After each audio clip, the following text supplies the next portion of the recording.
Every neighborhood has a rhythm, a pulse. The trash cans that go out every Tuesday. The sprinklers that kick on at 6 in the morning. The porch lights that never seem to turn off, even in full daylight.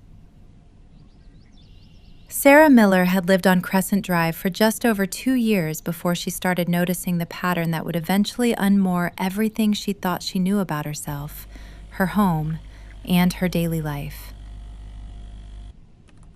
What we know, from her recovered Google Photos archive, a single spiral notebook, and 47 voice memos recorded on her cell phone between October 2021 and February 2024, is this.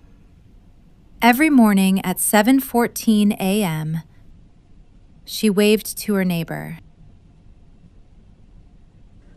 She never thought about it. That was the thing. It had become as automatic as brushing her teeth, as reflexive as checking her phone before her feet hit the floor. You see a person in a window, you wave. They wave back. The morning moves on. But the morning, it turned out, had been moving on without her.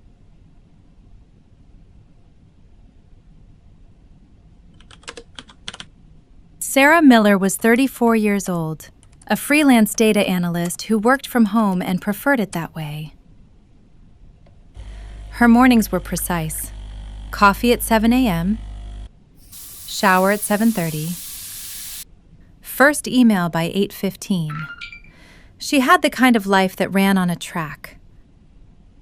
Not unhappily, but quietly, in the way that a habit and a cage can look identical from the inside.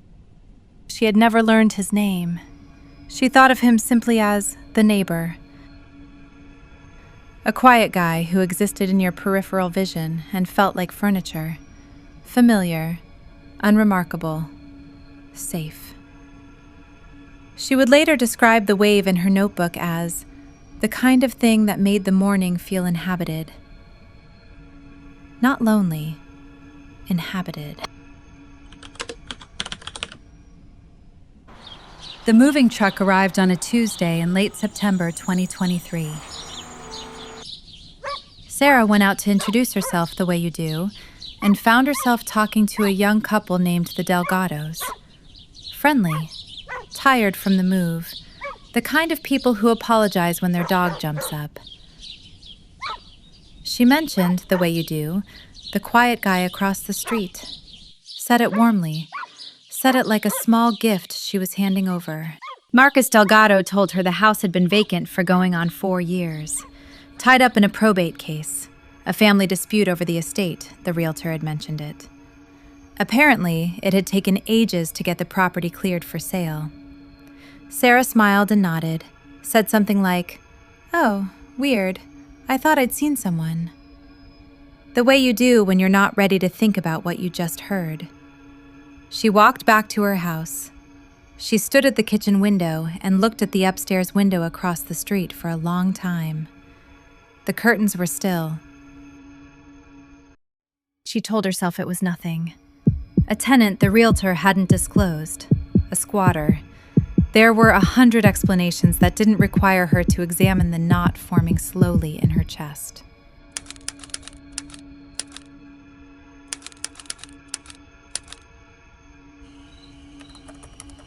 She opened Google Photos that night and typed in a date range. October 2021 to September 2023. 2 years of morning photos. She told herself she was just curious. 31 photographs. 2 years.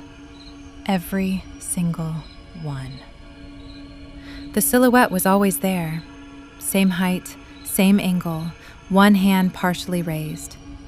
It had never once occurred to her that she had never seen it move, never seen it walk away, never seen it do anything but stand and wave back. She zoomed in on the Christmas photo.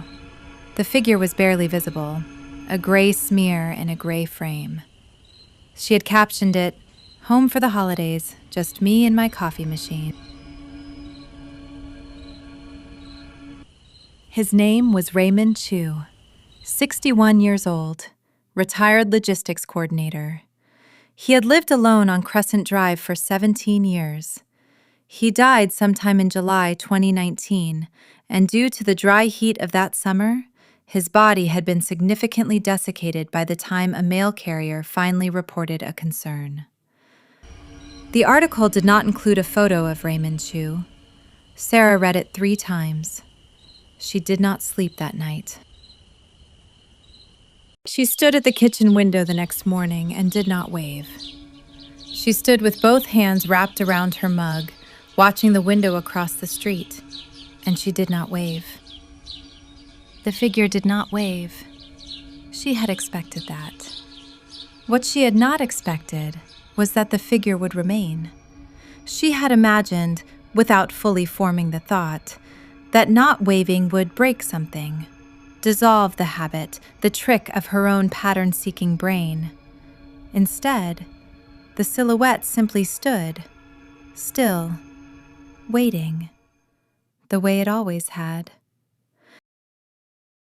The coffee maker clinked through its cycle. She was at the window for 11 minutes before she finally stepped back.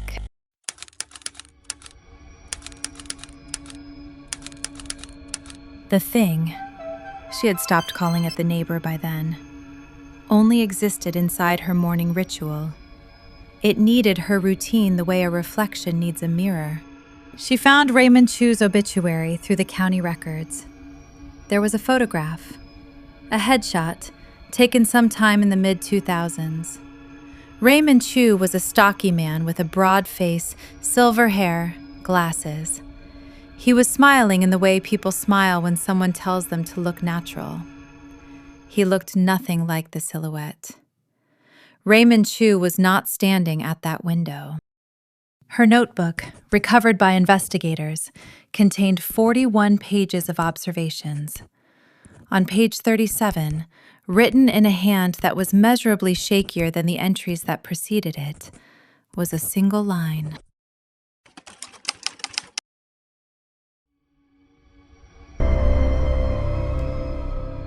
She wrote nothing after that. The remaining 4 pages were blank. Investigators later noted that the notebook had been placed deliberately at the center of the kitchen table. Not dropped, not forgotten, placed. The coffee maker had been cleaned and dried and stored.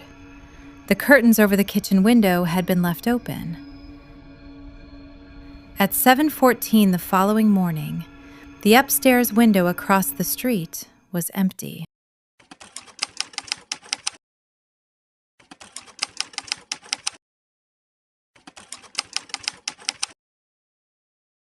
Sarah Miller was reported missing on March 14, 2024, by a client who had missed 3 consecutive video calls.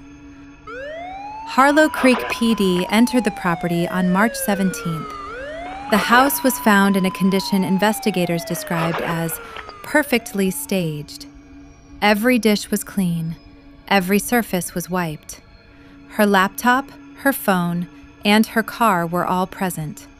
Her coat was on the hook by the door. Her keys were on the counter. There was no sign of struggle, no sign of distress, no sign, in the language of the official report, of anything at all. The house at 2241 Holloway Lane sold at auction in April 2024. The buyers, a couple relocating from Columbus, moved in that June. Their names are on record. Their morning routines are their own. But if you ask them about the window across the street, about the figure they've started noticing when they make their coffee, about the way it raises one hand at exactly the same time every morning, they'll tell you it's just the neighbor, a quiet woman, friendly enough. They haven't met her yet.